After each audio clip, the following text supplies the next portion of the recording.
Assalamualaikum warahmatullahi wabarakatuh. Salam sejahtera untuk semua, Rahayu. Yang terhormat Ibu dosen Adrika, juga teman-teman yang berbahagia. Di sini saya akan mempresentasikan mengenai analisis buku Dennis Siregar mengenai Tuhan Jangan Bisukan Kami. Nah, analisis merupakan sebuah kegiatan berpikir untuk menguraikan suatu keseluruhan menjadi komponen. Nah, ini menjadi fungsi dalam satu keseluruhan yang terpadu gitu. Nah, ini di sini tugasnya yaitu untuk menganalisis buku. Saya memilih buku karangan dari Dennis Siregar, yaitu Tuhan dalam Secangkir Kopi. Nah, sedikit ulasan mengenai buku ini, yaitu penulisnya Dennis Siregar yang diterbitkan oleh Naura Books. Bukunya cukup tipis, nggak begitu tebal, cuma sekitar 200-an halaman lah, tapi isinya yang sangat menarik gitu. Nah, buku ini merupakan karya dari Dennis Siregar yang merupakan hasil dari pengalaman beliau sendiri. Ini tur dari beliau begitu.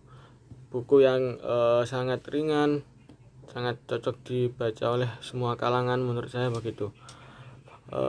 Juga pembahasannya sangat menarik. Banyak pembahasan yang jarang dibahas dalam buku lain, malah dibahas di buku ini. Meskipun bukunya kecil, tapi berbobot dengan bahasa yang sangat sederhana dan mudah dipahami. Nah, menurut pandangan saya, buku ini yaitu membahas mengenai perenungan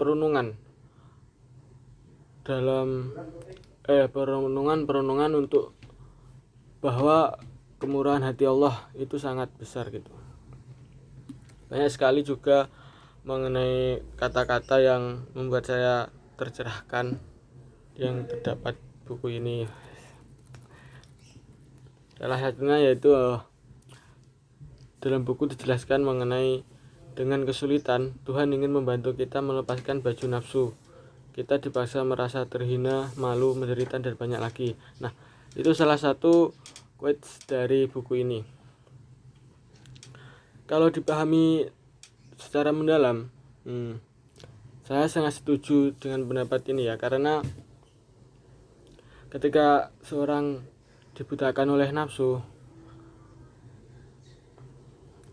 ketika kita contohnya banyak materi, kita sedang berlimpah materi, kita di situ akan kurang puas, terus merasa kekurangan seperti itu. Nah, nafsu itu tidak ada batasnya. Ya, seharusnya kita kan harus menjadi seorang yang bersyukur, harus bisa menekan nafsu kita agar tingkat spiritual yang semakin tinggi gitu. Nah, ketika nafsu kita turun yang tadi, maka tingkat spiritual kita seharusnya akan naik. Kita akan lebih mendekatkan diri kepada Allah dan sebagainya gitu. Kita akan berhubungan baik dengan sesama manusia, sesama makhluknya gitu. Nah, yang kedua yaitu quotes dari beliau yang sangat bagus menurut saya, yaitu ketika kita pasrah, Tuhan akan menerangkan akal kita supaya bisa melihat petunjuk-petunjuknya berupa peluang-peluang yang tampak. Nah, di sini poin intinya yaitu menyuruh kita untuk pasrah kepada Allah gitu. Di sini beliau Dennis Siregar itu ingin menjelaskan mengenai konsep dari ikhtiar. Nah, gini, konsep ikhtiarnya gini, semestinya kita itu berdoa terlebih dahulu sebelum kita berusaha. Tapi kan kebanyakan orang-orang kan berusaha terlebih dahulu baru berdoa gitu. Di sini saya sangat merasa tercerahkan gitu. Gini, kenapa kok harus berdoa terlebih dahulu, bukannya kita berusaha baru berdoa? Karena bisa jadi yang kita usahakan itu hanya menuruti hawa nafsu kita belum tentu sesuai dengan, belum tentu yang terbaik untuk kita gitu. Karena Allah yang lebih tahu, seharusnya kita berdoa terlebih dahulu baru kita berusaha sesuai dengan arahan dari Allah gitu.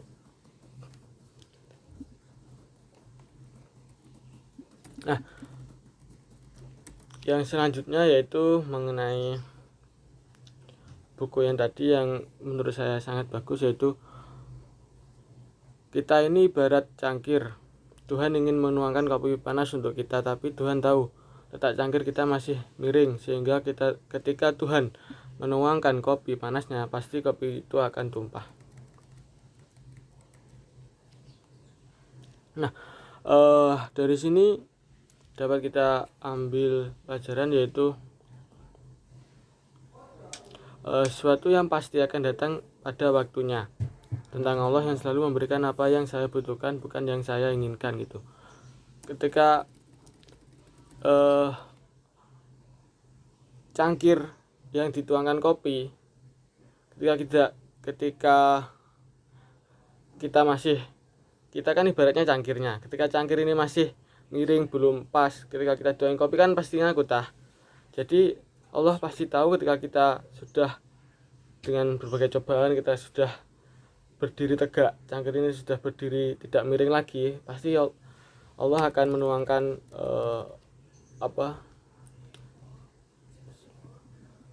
kopi itu, menuangkan rahmatnya, juga hidayahnya, seperti itu. Nah, kita juga harus yakin dengan itu. Jangan sampai ketika kita merasa kenapa kok Tuhan tidak mengabulkan doa kita, kita harus yakin bahwa kita belum pantas untuk menerimanya begitu. Kita harus terus memperbaiki diri dan sebagainya.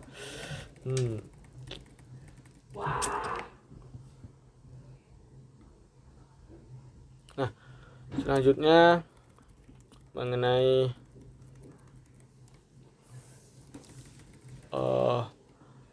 mereka yang mengagungkan Tuhan lebih dari unsur yang ada tidak akan pernah kecewa terhadap dunia.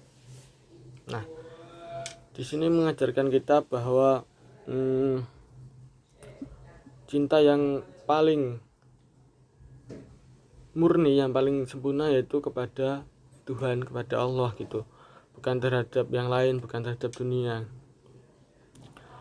Mereka semua orang-orang yang menganggap bahwa dunia itu segalanya, sama saja mereka menganggap menyembah berhala-berhala gitu. Kalau dahulu kan berhala berbentuk seperti dari batu gitu, bentuk arca gitu. Tapi kan sekarang kalau berhala itu bisa berupa dunia, bisa berupa anak, bisa berupa istri gitu. Itu kan kalau kita sangat menuhankan, sangat mengutamakan dunia, sangat mengutamakan anak istri, itu kan kita mengesampingkan Allah gitu kan, juga hal yang tidak baik gitu. Karena yang paling utama, cinta yang paling utama yaitu kepada Tuhan gitu. Nah, itu semua kan berlandaskan dari rasa cinta, dari dasar diri kita gitu. Ketika kita kecewa, ketika kita patah hati, tapi kita tetap mencintainya dengan setengah hati, kan sakit. Seharusnya kita kan mempersembahkan cinta kita itu untuk Tuhan semesta, hanya untuk Tuhan semata, tidak dengan yang lain gitu. Nah, nanti dari situ kita akan nampak rasa syukur, juga rasa mengagungkan Tuhan sangat besar. Nah, itu selanjutnya kita akan membahas mengenai kelebihan dari buku ini. Menurut saya buku ini memiliki kata-kata yang sangat mudah dipahami, sangat bisa dicerna oleh semua kalangan. Jadi tanpa menghina, tanpa kata-katanya itu tanpa ada kata yang menggurui gitu. Jadi alurnya itu sangat enak untuk sangat enak untuk kita baca gitu. Juga bahasanya yang digunakan itu sangat merakyat, sangat ada sedikit-sedikit usil ngarani, sedikit lucu ya gitu, kreatif juga. Ketika kita membaca itu tidak merasa bosan, akan terus merasa tertarik untuk membacanya gitu. Nah, selanjutnya mengenai kekurangannya, yaitu